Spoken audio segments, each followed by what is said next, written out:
જય શ્રી કૃષ્ણ. જય હો, મંગલમય હો. આપણે વાત કરીએ છીએ કૃષ્ણની બાળ લીલાની. આપણે સમજવા માગીએ છીએ કૃષ્ણને કરેલી બાળ લીલા કેવી હતી. એ લીલાઓનો ઉલ્લેખ ભગવદ્ ગીતામાં નથી. કારણ જે હશે તે. ગીતા કહે છે ગહના કર્મણો ગતિ. તું જેમ જેમ સમજવા માટે ઊંડા ઘેરા પાણીમાં ઉતરીશ એટલો તું એમાં ખૂંચતો જઈશ ને ખપી જઈશ, તોય તને જવાબ નહીં મળે. અમુક તારી વાતોનો જવાબ સ્વયં આત્મમંથનથી જ મળશે કે જે આત્મામાં હું છુપાયેલો છું. બાકી ગમે તેટલું કરીશ તોય તને જવાબ નહીં મળે. ગહના કર્મણો ગતિ. કર્મની ગતિ બહુ ગહન છે. હા, ભૂતકાળ ખોદવાની ચેષ્ટા નહીં કર. બધું મારા જાણમાં જ છે. તારા પ્રશ્નોના ઉત્તર બધા મારી પાસે છે. ભગવાન કૃષ્ણ કહેવા માગે છે બસ તારે ભાગે અને તારા ભાગ્યમાં જે આવી રહ્યું છે તું એને ફેસ કર. હું તારું જે કાંઈ ભોગવવાનું કર્મ છે તે બધા હું જાણું છું. હું તારી સાથે છું. છતાં અર્જુનની દલીલનો કોઈ અંત નથી કે કોઈ છેડો નથી. શ્રી કૃષ્ણની આંખો સામે અર્જુન છે. કૃષ્ણના દુપટ્ટા પરનો, ખેસ પરનો પવન અર્જુનના શરીરને સ્પર્શી રહ્યો છે અને છતાં પણ તે કૃષ્ણને સમજી શકતો નથી. તો ક્યાં છે કૃષ્ણનું આ સ્વરૂપ? આપણે તો એને કાચની પાછળ રહેલા કૃષ્ણને જોયા છે. આપણે એને સાંભળવા તૈયાર જ છીએ, પણ એ પહેલાં આપણી પાસે એટલી ક્ષમતા હોવી જોઈએ ને, એવું તપ હોવું જોઈએ કે સાક્ષાત કૃષ્ણને આપણે જાણી શકીએ. બાકી તો આપણે થોડું ઘણું જાણ્યા તો છીએ જ કૃષ્ણની બાળ લીલા, બચપનની લીલા કરી બતાવી, છતાંય તે યુગના લોકો સમજ્યા નહીં.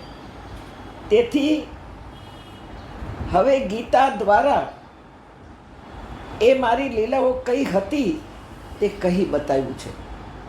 આ જગતમાં કોઈ જ ગરીબ નથી. જ્યાં સુધી ભૂખ લાગે, તરસ લાગે, ઊંઘ આવે, યાદશક્તિ પણ ચાલુ છે, ત્યાં સુધી ભગવાન સાથે જ છે. ભગવાનને બધાની ચિંતા છે, માત્ર આપણી જ નહીં. જગતના તમામ જીવ જંતુ માનવોની પણ ચિંતા છે. પણ માનવોને ચિંતા કરવાનો સ્વભાવ પડી ગયો છે. ચિંતા નામનો ખોરાક એ ખાય નહીં ત્યાં સુધી એને દિવસમાં ગમે નહીં. ગમે ત્યાંથી ગમે તેની ચિંતા રહ્યા જ કરે. ત્યાં ભગવદ્ ગીતામાં ભગવાન કહે છે કે તું જેની ચિંતા કરે છે, અરે ભાઈ, તે તેના કર્મો પ્રમાણે સુખ દુઃખ ભોગવે છે.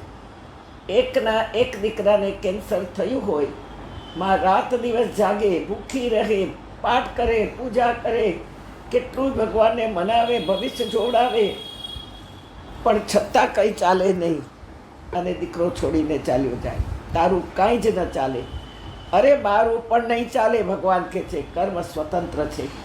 તેથી તો ક્યારેક આપણું મનમાન્યું ન થાય, છતાંય આપણે આ સૂત્રને પકડી રાખીએ છીએ.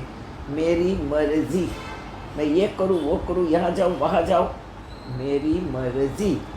હા, તો તારી મરજી છે તો પછી કર્મ પણ આવે, એવું તું જ ભોગવ. તેથી ભગવાન કહે છે મારું કાંઈ ચાલે નહીં. કર્મ સ્વતંત્ર છે. હા, ફળ મારા હાથમાં છે.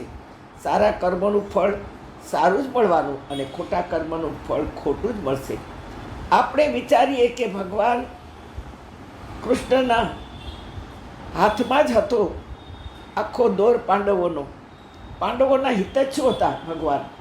કારણ કે કુંતા ફઈના દીકરાઓ આ પાંડવો પ્રભુને બહુ વહાલા હતા. કૃષ્ણના શ્વાસોશ્વાસમાં બધા વસેલા હતા. છતાંય અર્જુન કૃષ્ણની વાત માનવા કેમ તૈયાર નથી? કૃષ્ણ સાથે સરપંચ છે, સંબંધ છે, એકબીજાની દયા લાગણી છે, ભાઈઓ હોવા છતાંય પાંડવો કૃષ્ણના મિત્રો છે. અને છતાંય પાંડવો વનવન ભટકે. અરે આપણી સાથે કોઈ પૈસાવાળો વ્યક્તિ હોય તો કોઈ લાગવગવાળી વ્યક્તિ હોય તો આપણને દુઃખી થવા દે? તો અહીંયા કેમ આમ છે? સુનો, શ્યામળિયો સથવારે દોડે, પાંડવ ભટકે વન વન તોય, પરબ્રહ્મ તાત છતાં દશરથ પણ, પુત્ર વિયોગે પ્રાણ જ ખોય. હાથ હરીને સોંપી દો, કેશવ માધવ ગોવિંદ બોલ, કેશવ માધવ ગોવિંદ બોલ.